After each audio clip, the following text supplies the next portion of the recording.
Por eso es que este grupo multisectorial de trabajo técnico está haciendo la revisión de más de 60 términos, porque qué es introducida, qué es establecida, qué es criptogénica, qué es feral, qué es administrada, una serie de terminologías que permitan aclarar lo que en muchos países, porque el secretariado ahora del Convenio de Diversidad Biológica tiene muchos acercamientos al secretariado de la Convención Fitosanitaria para poder hacer el tratamiento de prevención y control en este tema. A nivel nacional lo tenemos que hacer. Entonces estamos en este proceso. El siguiente, por favor. Esto es más o menos lo que es una definición de especie introducida, establecida en invasora. El siguiente, por favor. Y un poco para que vean el proceso de lo que es el comportamiento invasivo. La especie que ingresa, una vez que ingresa, es una especie introducida. Tiene que pasar la primera barrera, que puede ser el océano, puede haberlo traído por turismo, puede haber ingresado por un tema de control biológico, puede haber ingresado por tráfico, etcétera. El siguiente. Después del introducido, pasa la barrera ambiental. Cuando pasa la barrera ambiental es que ya se comienza a establecer, porque empieza a reproducirse y formar poblaciones. El siguiente, por favor. Inmediatamente que se empieza a formar poblaciones, empieza su fase de dispersión y empieza ya a minar los espacios de la biodiversidad nativa. El siguiente, por favor. Bueno, ¿cómo afectan? N casos y cómo afectan. Afectan con temas de parásitos. Ahorita el tema de lo que estamos viviendo con el tema de por el turismo, por ejemplo, de la fiebre porcina, ¿no? De la gripe porcina.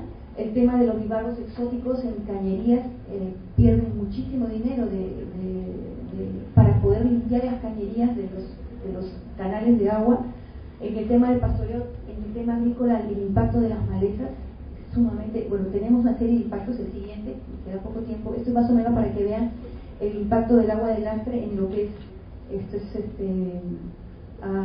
por el tema de migración, el cambio de agua de lastre. El agua de lastre es aquella que le da estabilidad a las embarcaciones, y las embarcaciones es agua. Nosotros ya tenemos una ley que sacaron nuestras autoridades del país en cuanto a les tienen que desaguar 70 días fuera de la... Pero ¿cuántas embarcaciones tenemos para controlar eso? ¿No? El día de mañana se va a estar dictando unas conferencias en base a todo este tema. El siguiente, por favor. Estas son algunas de las redes internacionales que ven el tema. Ustedes pueden buscarlas en Google. La presentación va a estar a disponibilidad y pueden informarse más. Esto es en cuanto al marco mundial. Hay un plan estratégico que el convenio sacó y que como países vamos a reportar en el 2010 en Nagoya. Y también, en lo que estamos avanzando, estamos respondiendo a esta meta de 2010. El siguiente, por favor.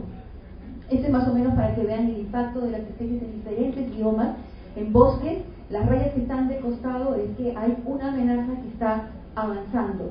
Los pasos de arriba es que realmente está avanzando la amenaza. El color rojo hay un impacto severo de las especies exóticas en islas, como lo ven ahí. Más adelante, por favor. Bueno, como país se ha trabajado una carpeta informativa que es la que ustedes tienen. Es el primer esfuerzo que se ha hecho de manera conjunta con Ricardo Palma. Vamos a seguir haciendo talleres regionales para identificar, ¿no? Con taxonos vamos a hacer un recorrido a nivel nacional para seguir comprobando todo lo que se ha levantado de manera bibliográfica por talleres. Vamos a empezar a hacer el peinado a nivel nacional. Hay más de 60 conceptos y definiciones, y hay una base que está alojada aquí, donde la ministra del Museo de Historia Natural de Ricardo Palma. Siguiente, por favor. Estas son las fichas que han sido parte de los resultados de este trabajo. Siguiente, ¿no? Y que ustedes tienen esta información en las carpetas. Ese ha sido un esfuerzo de decir, salieron 8 regiones que son las más impactadas. Siguiente, con un mapa, con un pequeño listado de las especies. Esta es la base de datos, hay más de 350 especies reportadas. Este es el equipo que trabajó en la Ricardo Palma. El siguiente, por favor. Bueno, esto es más que todo, toda la bibliografía que levantaron para poder, revisaron para poder definir los conceptos, para entender con claridad qué era una especie exótica invasora y todas las definiciones que están en la gestión de este tema. El siguiente. Esto es en el marco nacional, el concepto que ha sido aprobado ya por este grupo. Una especie exótica invasora es una especie introducida, transportada de manera intencional o accidental, la que estamos aprobando hasta ahora en el grupo técnico, a lugares que no son su área de distribución natural, sobreviven y se reproducen con éxito y se han establecido y dispersado en una nueva región, amenazando ecosistemas naturales y seminaturales, hábitat y biodiversidad, salud pública, y tiene impactos ambientales y económicos negativos. Aprobado. Sinónimo, especie invasiva. Esto es lo que se ha aprobado a nivel del grupo técnico que estamos trabajando dentro del Ministerio de Ambiente. Siguiente, por favor. Esto es lo que dice la línea de acción de la comunidad andina. Tiene los países de la comunidad andina, los 5 países andinos, estamos trabajando también en esto. Estamos llevando un paso adelante en los avances que tenemos como país. El siguiente, por favor. Parte de los conceptos y las cosas que hemos realizado es gracias a la capacitación que recibimos de estos 2 expertos en el 2006. El siguiente, por favor. Este es el afiche del documento que ha sacado el convenio, que ustedes lo pueden bajar de la página del convenio de diversidad que ayer calientito nos han entregado a los países, el representante del secretariado. Y el siguiente, esperamos que participen con todos nosotros en la Semana de la Biodiversidad, que ha empezado el día lunes y termina el día 23 en el Mall Plaza. Siguiente, por favor. Muchas gracias. Vamos a invitar al biólogo Víctor Morales. Él es jefe de zoología del Museo de Historia Natural de la Universidad Ricardo Palma. Es doctor en biodiversidad y ecología terrestre de la Universidad de Texas. Tiene reconocida experiencia en temas de taxonomía sistemática de anfibios y reptiles y cuenta con más de 40 publicaciones científicas. Invitamos por favor al doctor Morales. Debemos entender primero cómo se origina, cómo sale el cambio climático, qué pasa con el cambio climático. Y para ver esto, porque estamos en un llamamiento de que el cambio climático viene, está amenazando el cambio climático, entonces nos está agarrando a todos el cambio climático. Y nosotros debemos pensar qué es esto, es una enfermedad o qué es. Entonces, es probablemente una enfermedad para la Tierra, porque la Tierra, cada ciclo se acerca mucho al Sol. La distancia de la Tierra al Sol se hace más corta. En ese ciclo, en ese instante que hay un acercamiento de la Tierra al Sol, es que comienza a cambiar las temperaturas. En un sitio va a ser más caliente y en otro sitio va a estar más frío. Bien, entonces como muestro aquí en esta gráfica, lo que antes se hacía calor ahora va a quemar, y donde antes había un poco de lluvia se va a inundar. Entonces se va a aumentar bastante las condiciones climáticas en cada zona. También dentro de todo esto comienza a verse un punto importante, es el agua, a preocuparse por el agua. Entonces, si nosotros nos ponemos a ver y vemos que el agua tiene la misma edad de la Tierra, y la Tierra tiene 14.000 millones de años, entonces debemos pensar que el agua no va a desaparecer. El agua tiene un ciclo. Bien, se evapora, va hacia arriba, después llueve, vuelve a bajar, y en ese plan está millones de años. Lo que sí va a cambiar es la distribución del agua. Es a dónde va a ir esa distribución. Lo que era seco ahora va a estar húmedo, y lo que era húmedo va a estar seco. Bien, entonces durante todo este acontecimiento, y como ha sido cíclico durante millones de años, ha habido adaptándose la Tierra a estos cambios, y entonces en estos cambios hay centros de hielo, centros de, como dicen en inglés, es ice core, centros donde se forman hielo, y ese centro de congelación es el que va a determinar cómo se está moviendo el cambio climático en la Tierra. Y uno de los trabajos que estamos presentando es ver qué es lo que pasa con esos centros de hielo y con las especies. Si el cambio climático va a afectar a las especies o no va a afectar a las especies. Y es claro que sí, porque el modelo nulo te dice que sí, va a afectar. Entonces, ¿qué tanto y cuánto va a afectar? Y esa es la parte que ya es trabajo de todos nosotros, los biólogos, determinar el efecto del cambio climático. Otro punto también es que, como se está hablando bastante sobre las especies exóticas invasoras, como se habla bastante sobre las especies exóticas, acá por ejemplo tenemos todos los puntos de congelación que hay en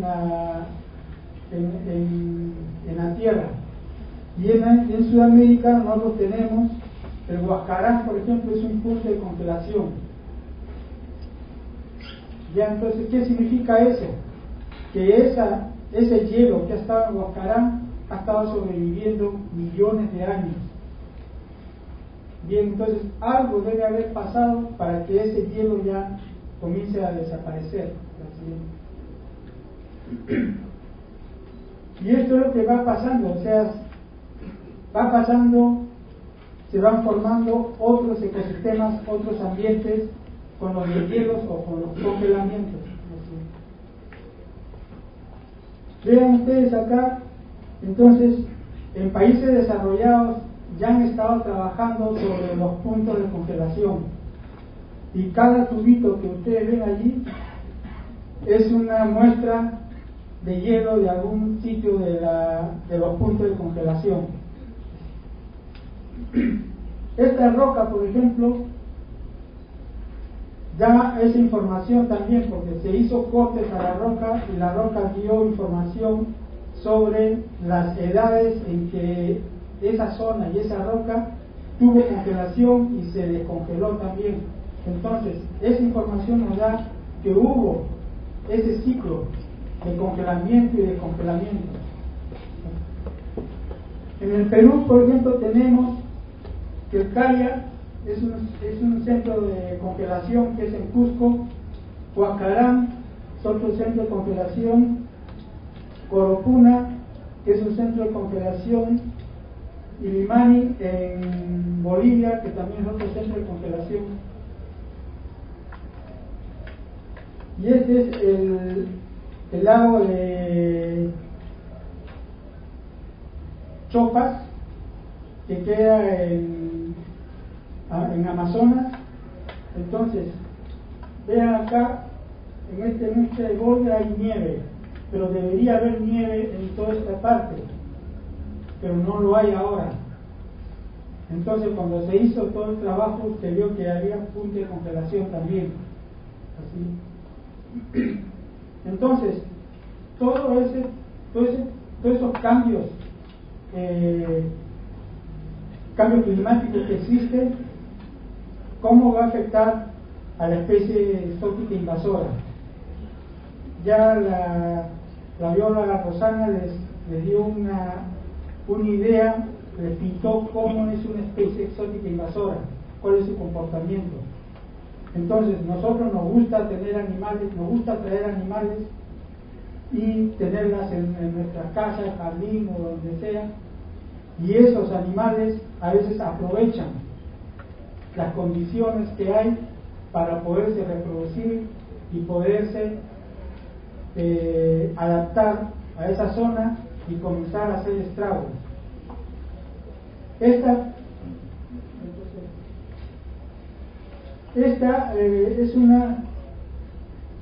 es una polilla, ustedes la ven acá, que se le llama la minadora de los cíclicos. Entonces, esa polilla para poderse reproducir y poderse adaptar, necesita un tipo de temperatura. Y el cambio climático está contribuyendo con eso. ¿Y cómo contribuye? Que le da, es como decir, le da la camita a la polilla para que ella comience a dispersarse a grandes velocidades. ¿Y cuál es el problema de la minadora? Es la larva. La larva tiene un apetito voraz por las hojas de los cítricos. Entonces, estas especies, que es una especie exótica e invasora, se está viendo beneficiada por el cambio climático. Así es. Como les estaba hablando también era sobre lo de hielos y descongelamientos y todo eso. Esos de hielos y descongelamientos, ¿qué es lo que contribuyó a que organismos patógenos tuvieran otro pretexto para poderse dispersar o poderse tener una virulencia? ¿Y a quiénes afecta? Todas las ranas. Esta es la parte de Chicaya, el Cusco, donde están los descongelamientos. Es el centro de descongelamiento. Entonces, se forman los lagos porque va desapareciendo los hielos, y cuando se forman los lagos están los renacuajos de esas ranas. Entonces los renacuajos están allí amontonados y el lago va evaporándose y ellos comienzan a competir entre ellos, se hacen caníbales y a la vez el hongo, había un hongo que estaba allí, se hace virulento. ¿Por qué? Porque aumentó su temperatura. Entonces el hongo necesitaba esa temperatura para hacerse virulento. Entonces comenzó a matar las poblaciones de ranas. Y de ahí empezó todo un lío con las enfermedades de las ranas. Y entonces ese hongo comenzó a matar ranas en Australia, ranas en Costa Rica. En Costa Rica fue el punto donde comenzó a salir esta enfermedad. Entonces, acá nosotros vemos toda una secuencia, y acá vemos el charquito donde están los renacuajos, las larvas de las ranas amontonadas.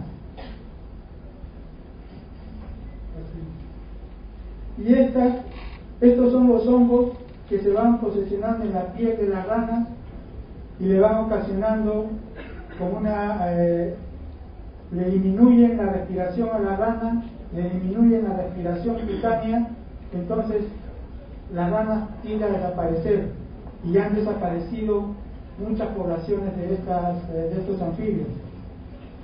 Entonces, ¿todo por qué? Por el cambio climático afecta